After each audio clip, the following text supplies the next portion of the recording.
Hello everyone, thanks for dropping by. In case you didn't recognise her, that's Millie Alcock on the screen, and she's taken the role of Supergirl. She's also appeared in the House of Dragons, which is not really my thing. Also, I'm not into DC and Superman. My Superman that I grew up with was the American 1950s TV series with George Reeves, and my Supergirl, which I've watched, is Helen Slater.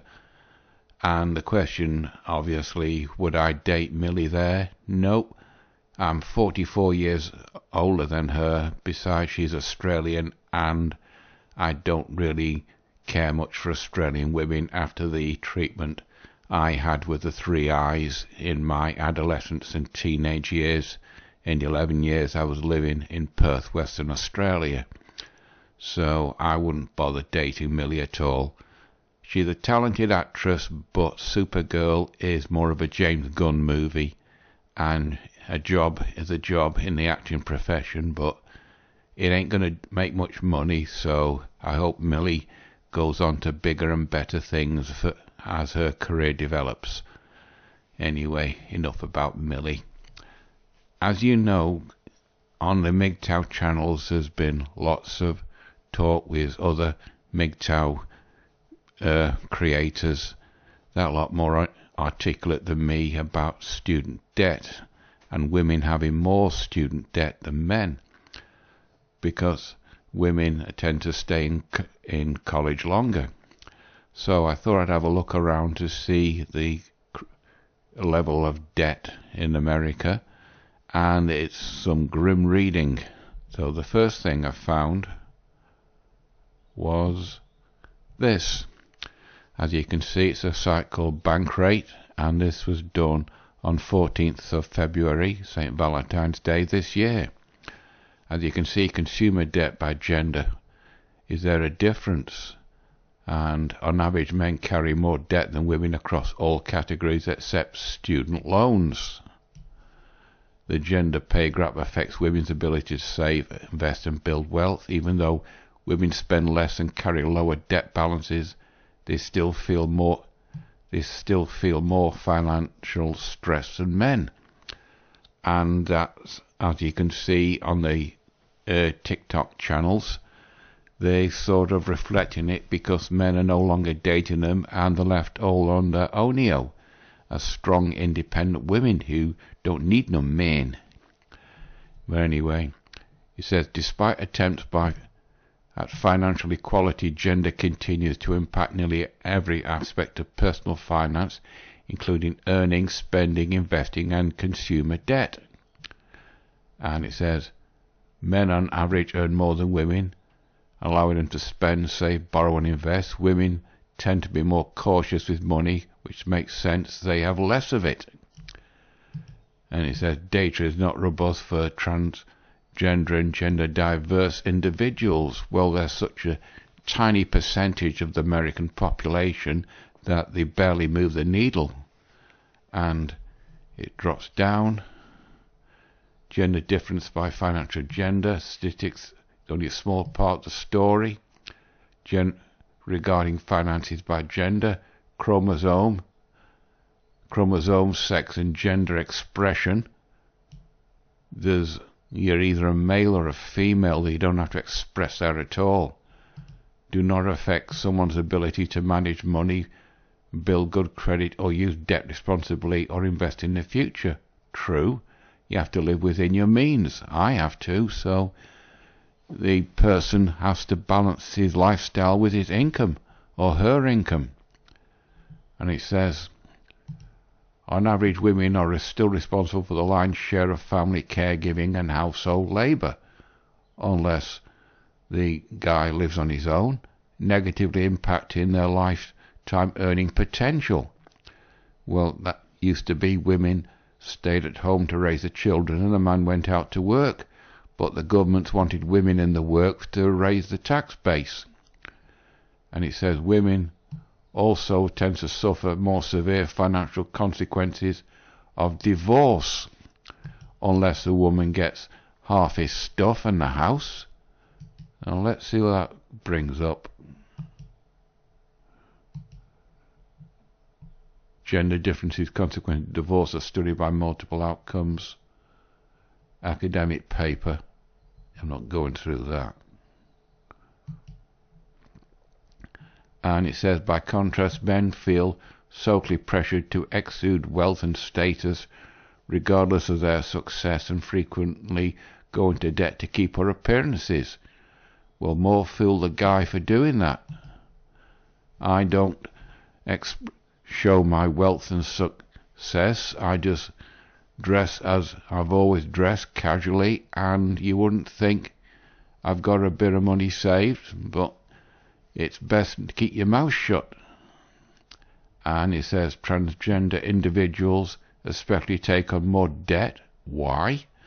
When starting out than their cisgender peers, likely due to lack of financial support and living accommodations provided by family. Well, in some families, if the guy comes out as a woman, they kick him out of the house. Bring shame on the family. This puts transgender and non-binary. There's no such thing as non-binary. You're either a male or a female. Individuals in a more financially precarious position than cisgender men or women. And then earning deficit spending, yada yada yada. This bit was the interesting bit. Breakdown of spending categories is shown above. The women spend more on apparel and services than men. It's about £290 difference. That could be per year or per month. It doesn't really say. Transportation, healthcare, that's the difference between America here in Britain. We have the NHS, but America you have to have private health insurance. And entertainment, men spend more on it than women. That could be video games and physical movies or a big screen TV. And single men spend more on single food. That just explained that. And borrowing differences. Men have 16.3% more on auto loan than women. The man might need the car for his job. Men have 2% more credit card debt than women. Men have 19.7% more mortgage debt than women. The guy could be buying his house, so that could be an investment, because houses always retain their value. And men have 20% more personal loan debt than women. He could be starting his own business, so he has to borrow money. But women have 2.7% more student loan debt than men. Now that's red because I clicked on it earlier, and it just brings up the different types of student loans you can go for. And then we got the breakdown types of debt between men and women. Notice the disparity. And auto loan, blah blah blah. And credit card difference by gender. Investing differences by gender. Financial stress by gender. It says women are more likely to feel stressed by finances than men. In a recent Bankrate study, 46% of women say money issues have negatively affected their mental health, promoting feelings of anxiety, depression and stress. And then they go on TikTok and complain about it, also together with complaining why men are no longer wanting to date. On comparison, only 38% of men report feelings of same financial stress, but a guy generally can cope better with that than a woman. Because remember, guys work on logic and women work on feelings. And then discrimination leading to gender, the various American Acts, 1968 Act for Fair Housing Act. And the bottom line, gender has no specific bearing on your ability to manage money, true, but social expectations and gender norms still affect your income potential, true, and can pressure you to spend and borrow in a certain way. Well, that like I said before, you have to manage your lifestyle with your income. In other words, what's coming in has to equal what's going out. If you can't do that, you have to cut your expenditure to where you can balance your budget. I have a spreadsheet, and every penny I've spent goes on that spreadsheet, and every penny I come in as an income goes on that spreadsheet, and at the end of the year I do a mass tot up to find out the grand total of each. You subtract one from the other, and you're either spending too much or you're in credit. And it says we've come a long way from when women couldn't get their own credit cards. Even I remember that. And when non-binary, again, there's no such thing, can be charged more for housing, but we still have a long way to go. In other words, that's going to be the next bandwagon they jump on. Non-binary people in debt, and they want government assistance. Going back to student loan debt, I found this. This is AAUW. I clicked on that to check on it. It's a support thing for college women. She was in that last week's video about the women feeling invisible after a certain age. And it says AA empowers women and girls by championing their success in higher education and pushing for bold policy solutions to create lasting change. In other words, it's a pressure group. More than 140 years they led the fight for gender equality in higher education and beyond. But what has that got them? It's got them, American women, are $929 billion in debt.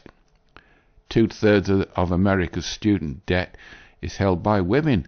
That's why women want to get a guy, and then as soon as he's paid their debt off, then they dump him and go after Chad or Tyrone. It says college attendance is at a record high. Yeah, but the more women than men in college, yet the price tag for a college education has more than doubled over the past generation. While household incomes have barely budged, women hold almost 2/3 of America's $1.54 trillion student debt. Women earning a bachelor's degree owing an average of $2,700 more than their male peers. But what have they got a degree in? Student debt is the second highest source of household debt after housing. And women take 2 years longer to pay than men to repay student loans. As I said in previous videos, here in Britain, the student loan, you start paying it back once you're on £28,000 per year. If you're earning less than £28,000 per year, you don't pay a penny. But anything over £28,000 a year, it's on a sliding scale. And like with me, I had about £11,000 odd in student debt from my 4 years at UMIS College. If you reach pension age and you haven't paid it back, then the student loan that you had just written off. So that's the way here in Britain. If America adopted a similar system, then you wouldn't have this problem with student loan debt taking up $1.54 trillion. But then the money has to come from somewhere, so it'll be up to the American government and establishment to get a different system than the one that they've got. Anyway, it says, in addition, state cuts in public colleges and universities, all these leftish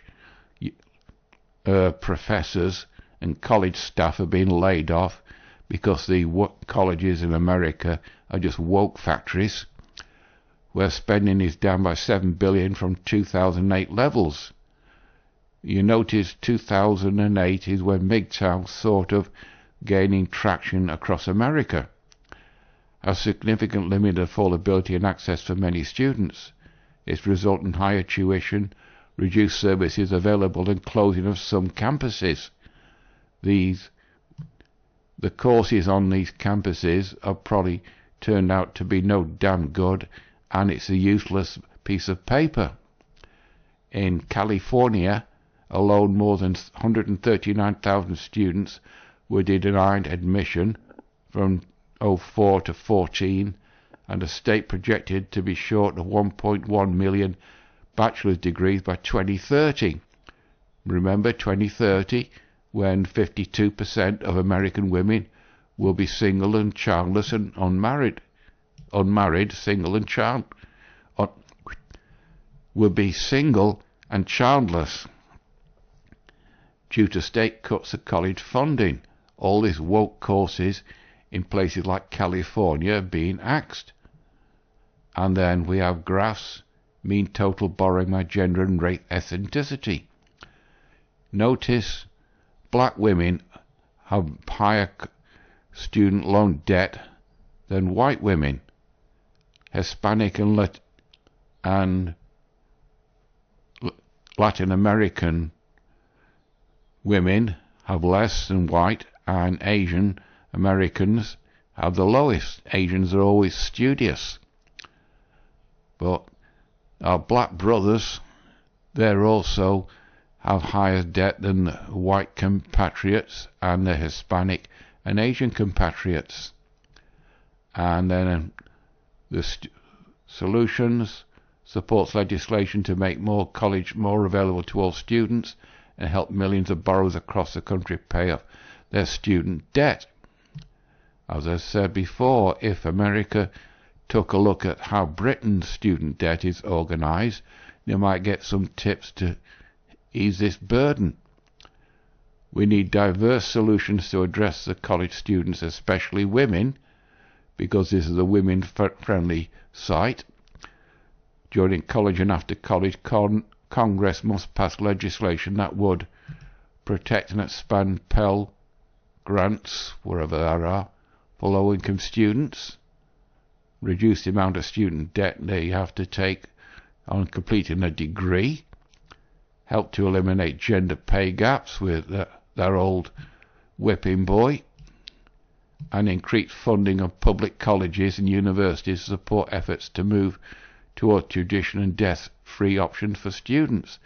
In other words, more public debt. Anyway, that's a support thing for student debt. Going into American debt, I found this. This is some grim reading. It's quite a long article, so I'm not going to go through everything. The family net worth by race and equity: whites, black, Hispanic, and Orientals and other places. The average American debt, biggest category is mortgages, $12.8 trillion US.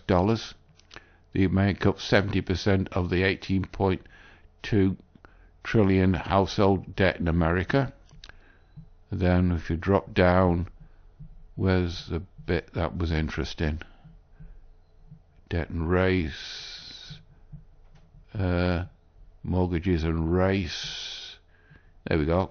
Student loans and race. Student loan debt is disproportionately affects people of colour. That's the previous thing. Blacks. The investigative analysts determined that among populations, black, Hispanic and Native American borrowers generally had higher unmet financial needs, incurring more student loan debt at less favourable rates, and were more likely to struggle financially to stay in school.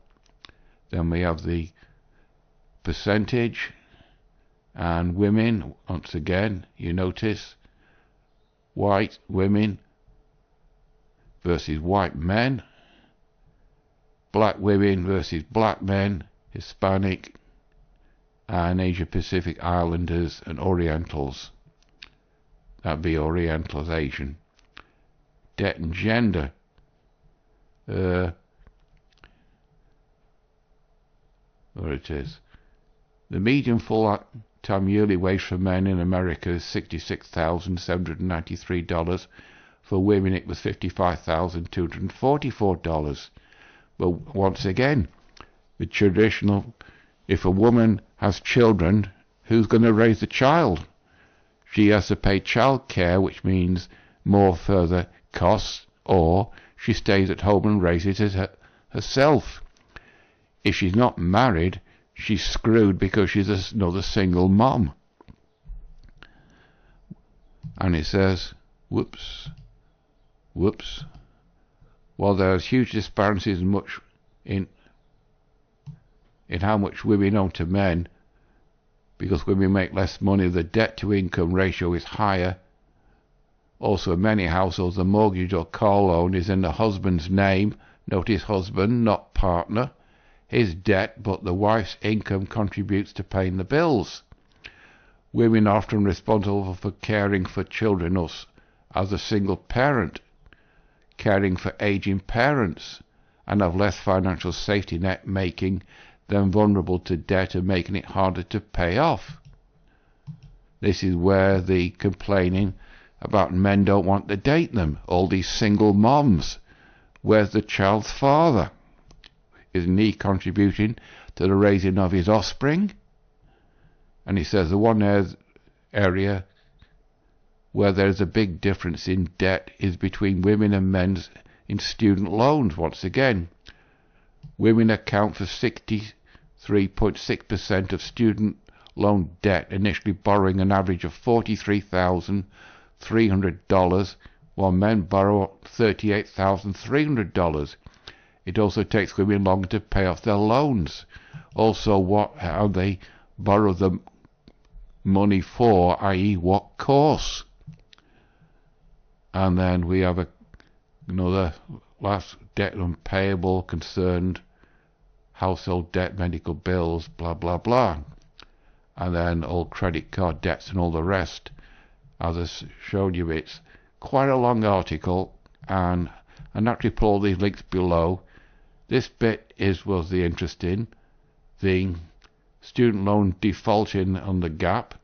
Notice 18 to 29 there, and then 2024 it shot up, and then these post-war, the postmenopausal, 50-year-old and all. By 2024 everything shot up. That could be the pandemic. Student loans and credit card debt, earnings and all this, that and the other. Now, this bit is interesting if you're an American. Average American debt by age, US state credit score and type. So if you drop down, it shows you the consumer balance debt in debt type and overall debt balance among America. As you can see, this is a map of America. Now, the highest debt, consumer debt in America, is in the state of Colorado, with £155,204 per American in debt. But the lowest debt in America is here in West Virginia, of $63,441 per American in that state. So the Americans in Colorado are either spendthrifts, spending it as it comes, and Americans in West Virginia are quite frugal with their money and careful with what's coming in and what's going out. And all the rest of America is somewhere in the middle. In California, naturally, it's $151,749 in debt per American consumer. And in Texas, where the neurotic now lives, it's $97,767 in debt. So Texans are more money conscious than people in California. Over in Washington, they're also quite spendthrift. And in Utah, for some reason, they're also quite spendthrift. But in Nevada, they are more careful with what's coming in. And over in Alaska, they're also quite spendthrift, $117,035 per American. Anyway, then you drop down to whichever state you're in if you're an American, in 2024 and 2025. In Alabama, it was 78,000, and it's dropped down to 77,000. So Alabama Americans, they've tightened the belt a little bit to go a little bit less in debt. And in Arkansas,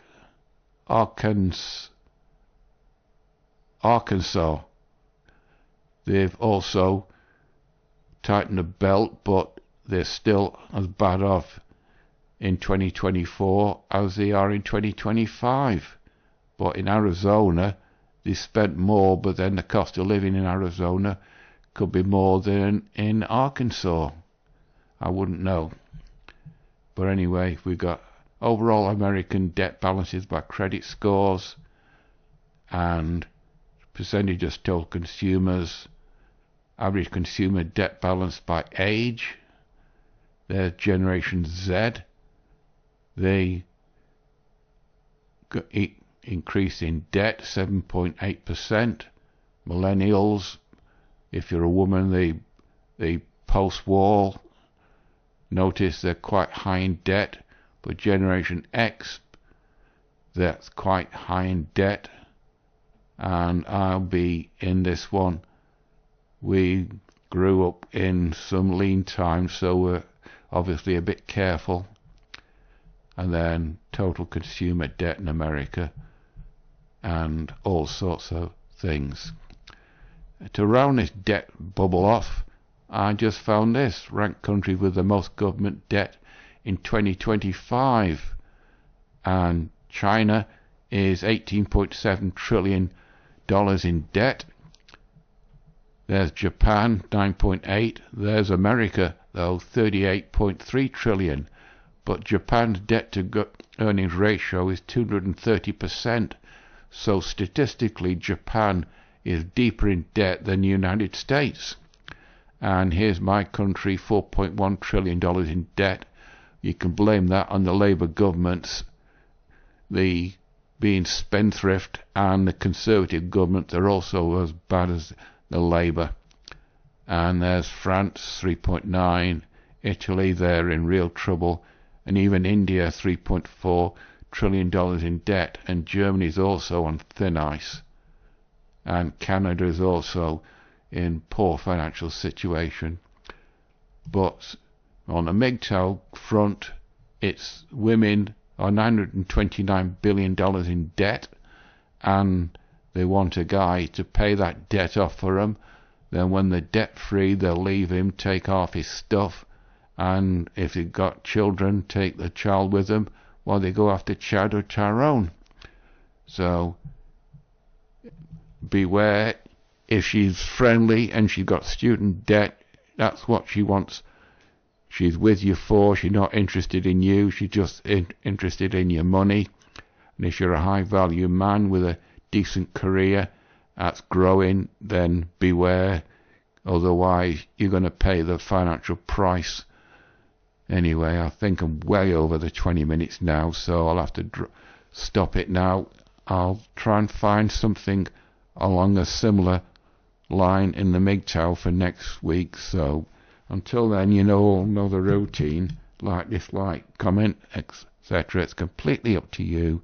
So until next Monday, that's it from me. Bye bye.